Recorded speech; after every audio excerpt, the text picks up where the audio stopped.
आज गुरु नानक देव जी का प्रकाश पर्व है। होनहार बिरबान के हो चिकने चिकने पात। महापुरुष अकाल पुरख का रूप परमेश्वर जितने भी भगत या गुरु अवतार संसार में आते हैं, पहले से ही उनकी बचपन से पहचान हो जाती है। इसी तरह से जब गुरु नानक देव जी गाय और भैंसों को लेके चराने के लिए गए और योग निद्रा में जुड़ गए। योग निद्रा अवस्था होती जो परमात्मा के साथ जुड़ जाते हैं और अंदर से जुड़े होते हैं, बाहर से ऐसा प्रतीत होता है जैसे सो रहे हैं। विष्णु भगवान हमेशा योग निद्रा में रहते हैं। गुरु नानक देव जी योग निद्रा में जुड़ गए और गऊ भैंसें चले गई एक किसान के खेत में, उसकी सारी फसल खा ली।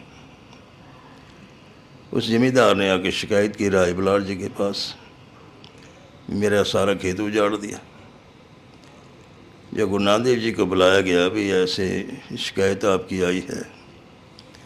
गुरु नानक देव जी कहने लगे भी इसका खेत तो ठीक है, हरा भरा है। कहते मैं खुद देख के आया हूँ, मेरा सारा खेत उजाड़ दिया गया है। जब मौका देखा तो सचमुच खेत हरा भरा था। बड़े हैरान हुए सारे, कोई यकीन करते कोई नहीं करता। बहुत से कहते झूठ बोला इसने। जिन्होंने देखा वो कहते नहीं सचमुच खेत उजड़ गया था, सारी इसकी फसल गाय भैंसे खा गई थी, चर गई थी। कुछ दिनों बाद राय बलार जी आ रहे बाहर से, साथ उनके सेवक हैं। गर्मियों के दिन हैं। गुरु नानक देव जी एक पेड़ की छाया के नीचे योग निद्रा में, जब धूप उनके चेहरे पे पड़ने लगी, उधर से शेषनाग जी आगे छाया करके गुरु नानक साहब के चेहरे पर बैठ गए सेवा में। राय बलार जी के सेवकों ने बताया, देखो गुरु नानक देव जी कितना भयंकर सर्प है, लगता है ये इनका खून पी गया है। राय बलार जी बड़ी चिंता में हो गए एकदम, और कहते हैं जरा पता करो क्या जिंदा हैं। और जब आवाज़ हुई, नज़दीक पहुँचे, एकदम शेषनाग जी लोप हो गए।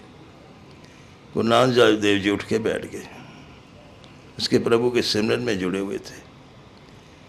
और राय बलार जी ने देख लिया अपने प्रत्यक्ष नेत्रों से, ये तो कोई खुदाई पृथ्वी पर आया हुआ है। और पूर्ण श्रद्धा होगी उनकी कि पहला उन्होंने देखा था कौतक भाई खेती हरी भरी हो गई, और दूसरी बार उन्होंने देखा तो वो शेषनाग उनकी सेवा में था। और गुरु नानक देव जी ये बचपन के उनके कौतक